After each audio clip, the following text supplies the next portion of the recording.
하나님 말씀 호세아 2장 14절에서 마지막 23절입니다.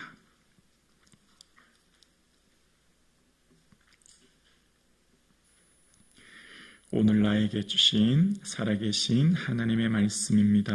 함께 고백드리겠습니다. 그러므로 보라, 내가 그를 타일러 거친 들로 데리고 가서 말로 위로하고 거기서 비로소 그의 포도원을 그에게 주고 아골골짜기로 소망의 문을 삼아 주리니 그가 거기서 응대하기를 어렸을 때 애굽 땅에서 올라오던 날과 같이 하리라. 여호와께서 이르시되 그날에 내가 나를 내 남편이라 일컫고 다시는 내 바알이라 일컫지 아니하리라.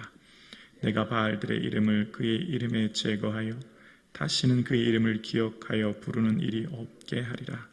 그날에 내가 그들을 위하여 들짐승과 공중의 새와 땅의 곤충과 더불어 언약을 맺으며 또 이 땅에서 활과 칼을 꺾어 전쟁을 없이 하고 그들로 평안히 눕게 하리라. 내가 내게 장가들어 영원히 살되 공의와 정의와 은총과 긍휼히 여김으로 내게 장가들며 진실함으로 내게 장가들리니 내가 여호와를 알리라. 여호와께서 이르시되 그날에 내가 응답하리라.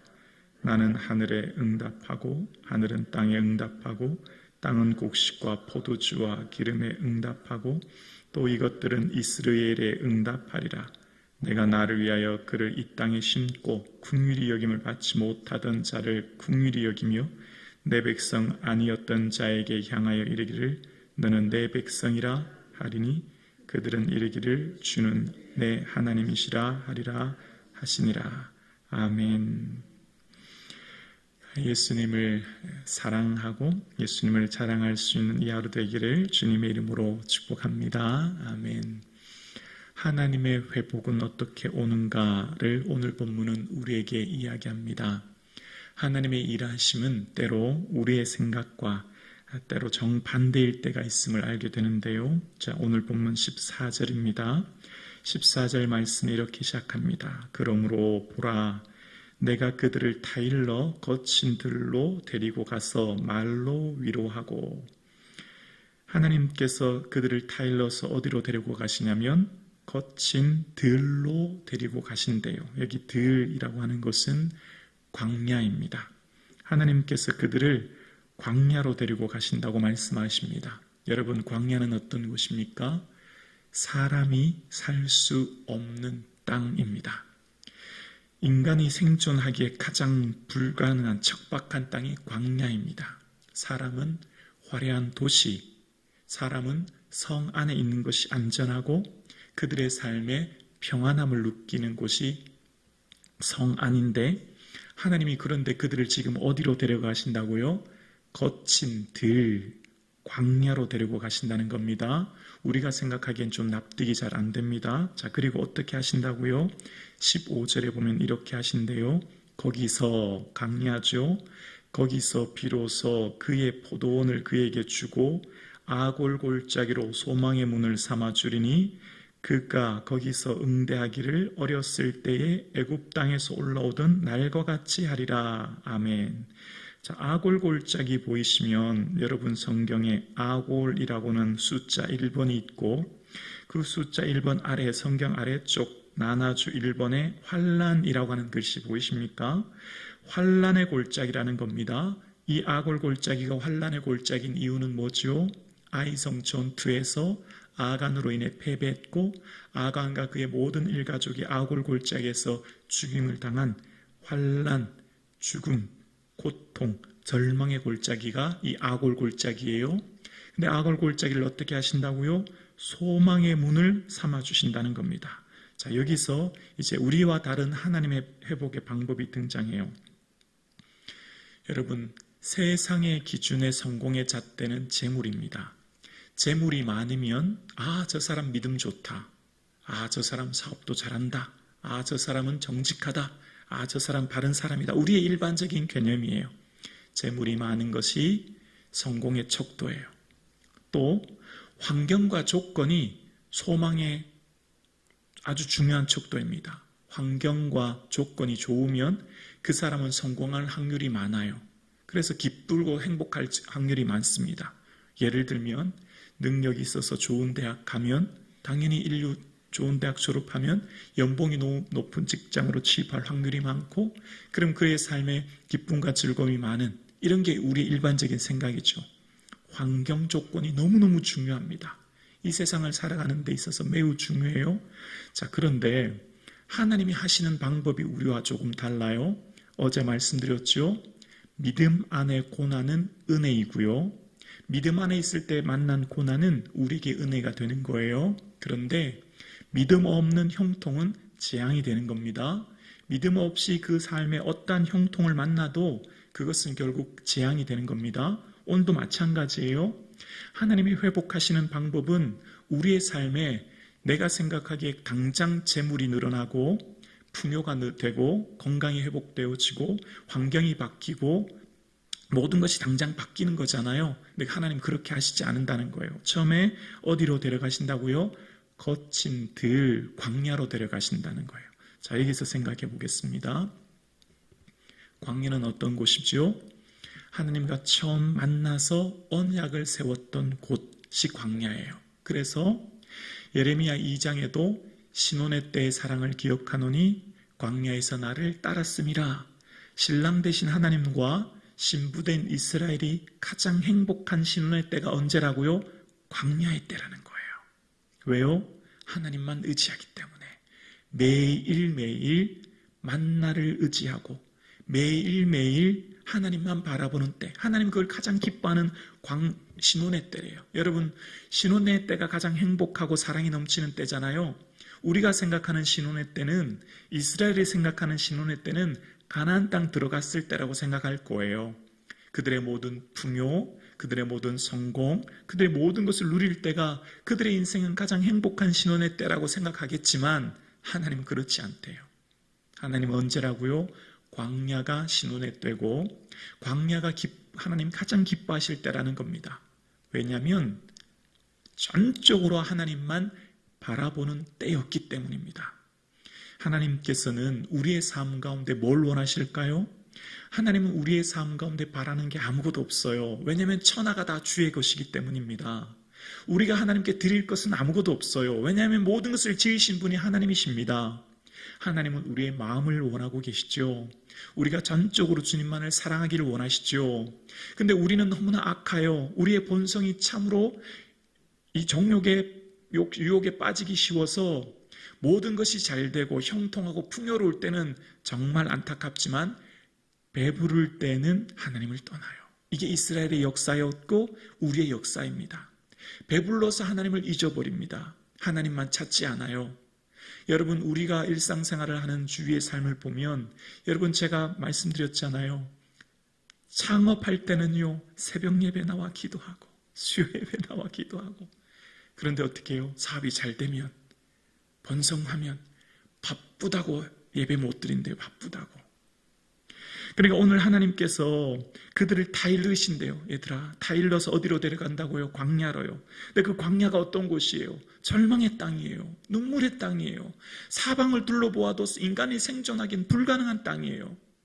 정갈과 모래 폭풍, 물 한 모금 마실 수 없는 하루하루를 버티는 것이 고통스러운 시간이 광야예요. 그래서 그곳은 악을 골짜기예요. 근데 하나님은 그곳에서 반전의 놀라운 역사를 만드신대요. 그곳이 바로 소망의 문을 열어주시는 땅으로 변화시켜 주신다고 말씀하고 계십니다. 왜 그런 변화가 일어날까요? 하나님만 의지하기 때문이에요. 하나님만 전적으로 바라보기 때문입니다. 전심으로 나를 찾고 찾으면 나를 만나리라 말씀하신 하나님께서 회복하시는 방법은 하나님만 바라보는 것. 이것이 하나님의 회복의 방법이에요. 하나님의 회복의 방법은 하나님도 세상도, 하나님도 사람도, 하나님도 환경도가 아니에요.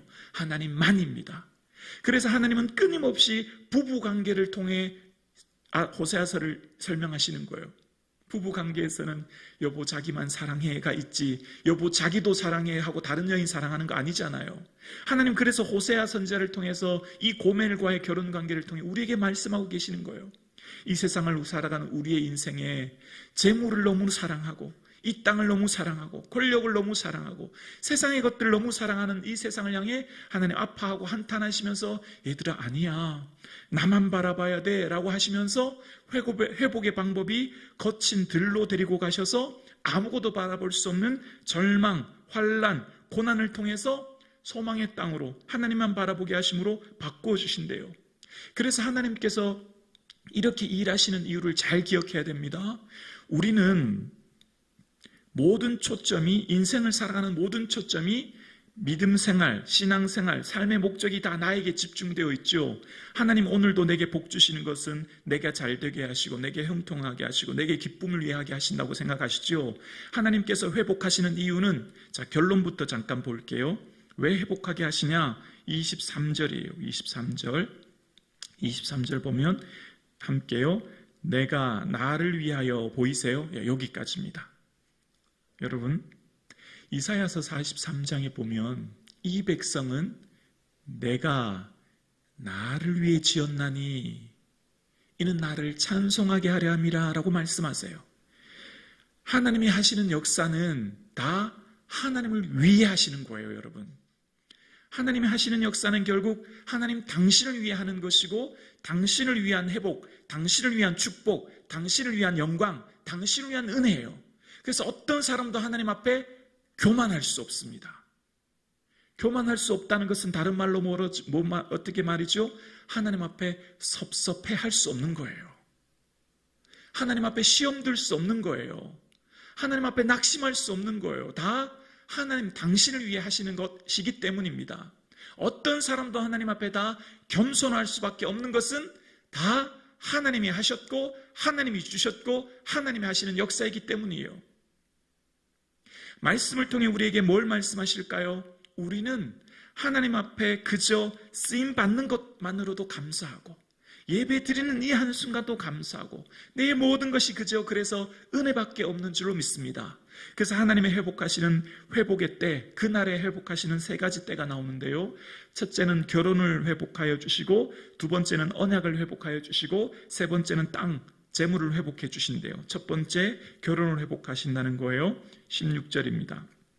16절에 여호와께서 이르시되 그날에 내가 나를 내 남편이라 일컫고 다시는 내 바알이라 일컫지 아니하리라. 여기 바알이라고 하는 숫자 2번 보면 그 숫자 2번 숫자 아래쪽에 나나주에 보면 주인이라는 말이 나옵니다. 바알의 원어의 뜻은 주인이라는 뜻이거든요. 이스라엘이 그들의 인생의 주인을 바알이라 생각하고 남편을 바알이라 생각하고 모든 풍요가 다 바알에서부터 왔다고 생각했던 그들, 그래서 그들의 삶의 모든 재물을 제거하시고 그들의 삶의 진정한 주는 하나님이신 것을 고백해서 내가 남편이 된다, 결혼을 회복하여 남편이 되게 할 것이다 말씀하시면서 17절에 보면 내가 바알들의 이름을 그 입에서 제거하고 다시는 그 이름을 기억하여 부르는 일이 없게 하리라 라고 말씀하시는 겁니다. 결혼관계를 회복해서 얘들아 너희들에게 준 모든 풍요는 네 힘으로 애썼기 때문이 아니라 라는 거예요. 신명기 8장에 보면 여호와께서 재물 얻을 능을 주셨으니 이것을 잊지 말라라고 말씀하십니다. 재물 얻을 능을 주신 분은 하나님이에요. 내 힘이 아닌 겁니다. 우리의 삶 가운데 지금 내가 이룬 모든 것 다 내가 한 게 아니에요. 내가 하면 어떻게 되죠? 교만해지는 거예요. 내가 하면 어떻게 되죠? 내 의의가 되는 거예요. 그래서 내가 했다고 하면 재물 드리는 것도 뭐예요? 예물 드리는 것도 다 내 것을 드린다고 생각해. 내 것을. 디모데전서 6장에 보면 우리가 세상에 아무것도 가지고 온 것이 없음에 아무것도 가지고 가지 못하리니 라고 말합니다. 우리는 가져온 게 없어요. 내 것은 없어요. 착각인 거죠. 내 것을 드렸다고 하는 순간 교만해지는 거예요. 내가 이만큼 드렸는데, 내가 이만큼 헌신했는데, 내가 이만큼 봉사했는데, 내가 이만큼 했는데, 그럼 어떻게 돼요? 내가 이제 우쭐해지는 거예요. 다른 사람 다 낮게 보는 거예요. 적게 예물 드리는 사람, 봉사 적게 한 사람, 열심히 예배 안 드리는 사람, 열심히 기도하는 사람 다 밑으로 보는 거예요. 착각인 거죠. 기도하는 것도 하나님 기도하게 하셔서 하는 거예요. 오늘 우리가 이 새벽 예배 나온 것도 성령님이 인도하셨기 때문에 나온 거죠. 우리 의의가 아니에요. 결코 하나님 앞에 내 의의를 세울 수 없어요. 그래서 하나님께서는 그 인생의 주인을 바알이 아니라 하나님이라 하게 하셨고, 첫 번째는 결혼을 회복하시고 두 번째는 언약을 회복하신다는 거예요. 18절에 그날에 하나님이 언약 회복하실 때죠. 그날에 내가 그들을 위하여 들짐승과 공중의 새와 땅의 곤충과 더불어 언약을 맺으며 또 이 땅의 활과 칼을 꺾어 전쟁이 없이 하고 그들로 평안히 눕게 하리라. 하나님께서 새롭게 깨어진 언약을 회복하심으로 그들의 삶에 평안을 주신다는 거예요. 여러분, 복음은 뭐예요? 예수 믿는다는 건 뭐예요? 관계의 회복입니다. 복음은 관계가 회복되는 겁니다. 하나님과 나 사이에 깨어진 관계가 회복되는 거예요. 그럼 어떻게 되죠? 자, 당연히 나와 이웃의 깨어진 관계가 회복되어야 되는 거예요. 이게 믿음이에요. 하나님께서 나를 용서하셨듯이 나도 이웃을 용서하는 게 복음이에요. 만약 내가 이웃을 지금도 용서하지 못하고 있다면 그것은 내가 아직도 온전한 복음이 회복되지 않은 겁니다. 우리가 우리에게 죄 지은 자를 용서해 준 것 같이 우리가 용서받는 거죠. 복음은 관계가 회복되는 거예요. 언약이 회복되는 건 뭐예요? 깨어진 관계가 회복되는 거예요. 우리의 신앙생활에 가장 어려운 게 뭐예요? 내 자아를 복종하지 못하고 용서하지 못하는 거예요. 근데 그날에 되면 언약이 회복된다는 거예요. 내 삶에 참된 언약의 회복은 내가 용서로부터 시작되는 거예요. 왜냐하면 내가 누구입니까? 죄인 중에 괴수잖아요. 본질상 진노의 자녀잖아요. 지옥에서 영원한 고통받을 자이잖아요. 근데 건져주셔서 사랑의 나라로 옮기셨고 하나님 자녀 삼아주셨는데 내가 뭘 용서하지 못해요? 내가 뭘 화해하지 못해요? 그래서 오늘 본문에 언약이 회복되는 것, 너의 삶을 통해 언약이 회복되라는 거예요. 그러면 어떻게 된다고요? 그러면 21절에 말씀합니다. 땅이 회복된대요. 여호와께서 이르시되 21절이요. 그날에 내가 응답하리라. 나는 하늘에 응답하고 하늘은 땅에 응답하고 응답하여 모든 것이 회복되어 22절이요. 땅은 곡식과 포도주와 기름에 응답하고 또 이것들은 이스라엘에 응답하리라. 아멘.